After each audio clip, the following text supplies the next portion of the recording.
وجاء من أقصى المدينة رجل يسعى قال يا قوم اتبعوا المرسلين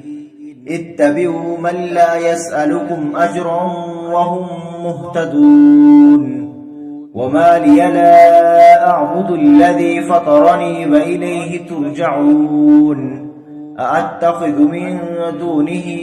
آلهة إن يردني الرحمن بضر لا تغن عني شفاعتهم شيئا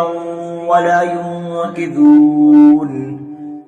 إني إذا لفي ضلال مبين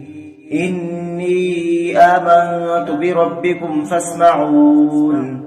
قيل ادخل الجنة قال يا ليت قومي يعلمون بما غفر لي ربي وجعلني من المكرمين وما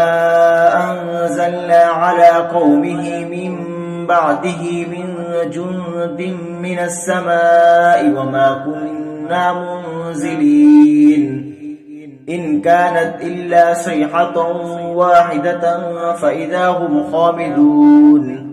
يا حسرة على العباد ما يأتيهم من رسول إلا كانوا به يستهزئون ألم يروا كم أهلكنا قبلهم من القرون أنهم إليهم لا يرجعون وإن كل لما جميع لدينا محضرون وآية لهم الأرض الميتة أحيجناها وأخرجنا منها حبا فمنه يأكلون